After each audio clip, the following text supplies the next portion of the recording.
ಅಸ್ಸಾಂ ರಾಜ್ಯದಲ್ಲಿ ಬಿಜೆಪಿ ಮತ್ತೆ ಗೆದ್ದು ಬೀಗಿದೆ. ಹಿಮಂತ್ ಬಿಶ್ವಾ ಶರ್ಮಾ ಈ ಹಿಂದೆ ಅವರು ಕಾಂಗ್ರೆಸ್ನಲ್ಲಿದ್ದರು. ಆದರೆ ಯಾವುದೋ ಒಂದು ಸಂದರ್ಭದಲ್ಲಿ ಮುನಿಸಿಕೊಂಡು ಅವರು ಬಿಜೆಪಿಗೆ ಸೇರಿದರು. 2 ಬಾರಿ ಮುಖ್ಯಮಂತ್ರಿ ಆದರು. ಈಗ ಅವರ ನೇತೃತ್ವದಲ್ಲಿ 3ನೇ ಬಾರಿ ಅಸ್ಸಾಂನಲ್ಲಿ ಬಿಜೆಪಿ ಅಧಿಕಾರಕ್ಕೆ ಬರ್ತಾ ಇದೆ.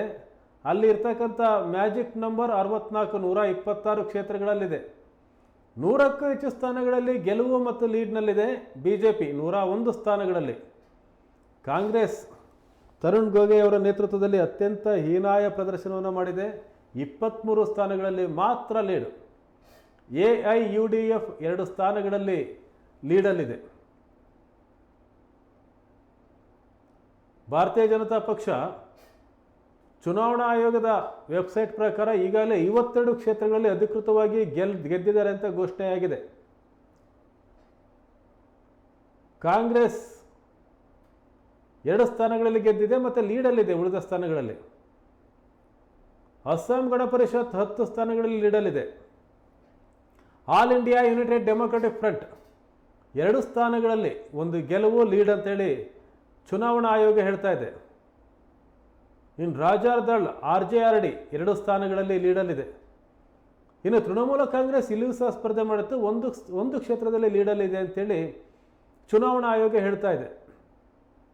82 ಸ್ಥಾನಗಳಲ್ಲಿ ಲೀಡ್ ಅಂತೇಳಿ ಚುನಾವಣಾ ಆಯೋಗ ಹೇಳ್ತಾ ಇದೆ. ಆದರೆ 100ಕ್ಕೂ ಹೆಚ್ಚು ಸ್ಥಾನಗಳಲ್ಲಿ ಬಿಜೆಪಿ ಅಲ್ಲಿ ಲೀಡ್ ಪಡೆದಿದೆ. ಇಲ್ಲೂ ಸಹ ಗೆಲ್ಲಲಿಕ್ಕೆ ಶತಪ್ರಯತ್ನವನ್ನು ಮಾಡಿತ್ತು ಕಾಂಗ್ರೆಸ್. ಪವನ್ ಖೇರಾ ಅವರು ಒಂದು ಆರೋಪವನ್ನು ಮಾಡಿದರು ಪತ್ರಿಕಾಗೋಷ್ಠಿಯನ್ನು ಮಾಡ್ತಾ. ಹಿಮಂತ್ ಬಿಶ್ವಾ ಶರ್ಮಾ ಅವರ ಪತ್ನಿ 2 ದೇಶಗಳ ಪೌರತ್ವವನ್ನು ಹೊಂದಿದ್ದಾರೆ ಅಂತ. ಈ ಕಾರಣಕ್ಕಾಗಿ ಅವರನ್ನು ಅರೆಸ್ಟ್ ಮಾಡಲಿಕ್ಕೆ ಅಸ್ಸಾಂ ಪೊಲೀಸರು ಹೋಗಿದ್ದರು. ಈ ಕೊನೆಗೆ ಸುಪ್ರೀಂ ಕೋರ್ಟ್ನಲ್ಲಿ ಅವರಿಗೆ ಜಾಮೀನು ಸಿಕ್ತು. ಹಾಗಾಗಿ ಅಸ್ಸಾಂ ಭಾಳ ಒಂದು ಕ್ರುಷಿಯಲ್ ಸ್ಟೇಟ್ ಆಗಿತ್ತು ಕಾಂಗ್ರೆಸ್ಗೆ. ಆದರೆ ಗೆಲುವು ಸಾಧ್ಯ ಆಗಿಲ್ಲ. 3ನೇ ಬಾರಿ ಹಿಮಂತ್ ಬಿಶ್ವಾ ಶರ್ಮಾ ನೇತೃತ್ವದ ಬಿಜೆಪಿ ಅಲ್ಲಿ ಅಧಿಕಾರಕ್ಕೆ ಬರ್ತಾ ಇದೆ. ಕಾಂಗ್ರೆಸ್ ಕೇವಲ ಒಂದು 20-25 ಸ್ಥಾನಗಳಿಗೆ ಸೀಮಿತ ಆಗ್ತಾ ಇದೆ. ಅಸ್ಸಾಂನಲ್ಲಿ ಬಿಜೆಪಿ ತನ್ನ ಭದ್ರಕೋಟೆ ಅನ್ನೋದನ್ನು ಉಳಿಸ್ಕೊಂಡಿದೆ, ಅಲ್ಲಿ ಮತ್ತೆ ಅಧಿಕಾರಕ್ಕೆ ಬರ್ತಾ ಇದೆ. ಇನ್ನು BOPF 10, AGP 10, AIUDF 2, RJRD 2 ಹೀಗೆ ಹಲವು ಪಕ್ಷಗಳು ಅಲ್ಲಿ ಗೆಲುವನ್ನು ಪಡಿತಾ ಇದ್ದಾವೆ.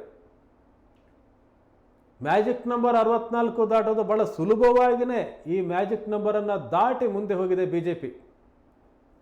ಕಾಂಗ್ರೆಸ್ಗೆ ಆ ಸಾಧನೆ ಮಾಡಲಿಕ್ಕೆ ಆಗಿಲ್ಲ. 3ನೇ ಬಾರಿ ಬಿಜೆಪಿ ಅಸ್ಸಾಂನಲ್ಲಿ ಅಧಿಕಾರಕ್ಕೆ ಬರ್ತಾ ಇದೆ.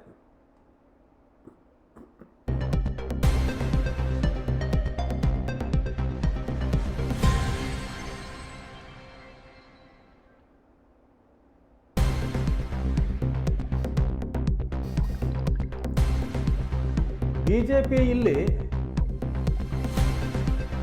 ವೋಟ್ ಶೇರನ್ನು ಗಮನಿಸಿದರೆ ಬಿಜೆಪಿ 38.4% ವೋಟನ್ನು ಪಡೆದಿದೆ. ಕಾಂಗ್ರೆಸ್ ಸರಿಸುಮಾರು 30%, ಅಂದರೆ 29.33. ಬಿಜೆಪಿಯ ಕಾಂಗ್ರೆಸ್ನ ವೋಟ್ ಶೇರ್ ಸರಿಸುಮಾರು 10% ವ್ಯತ್ಯಾಸ ಇದೆ ಕಾಂಗ್ರೆಸ್ಗೆ ಮತ್ತು ಬಿಜೆಪಿಗೆ. ಇದು ಈ ಕ್ಷಣದ ಅಂಕಿಅಂಶ. ಒಂದು ಸ್ವಲ್ಪ ವ್ಯತ್ಯಾಸ ಆದರೂ ಆಗ್ಬೋದು. ಆದರೆ ಅತಿ ಹೆಚ್ಚು ಮತದಾರರು 38% ಮತದಾರರು, 39% ಮತದಾರರು ಬಿಜೆಪಿಗೆ ಒಲವನ್ನು ತೋರಿಸಿದ್ದಾರೆ. 39% ಮತವನ್ನು ಪಡೆದಂಥ ಬಿಜೆಪಿ ಸರಿಸುಮಾರು 100 ಕ್ಷೇತ್ರಗಳಲ್ಲಿ ಗೆಲುವನ್ನು ಪಡಿತಾ ಇದೆ.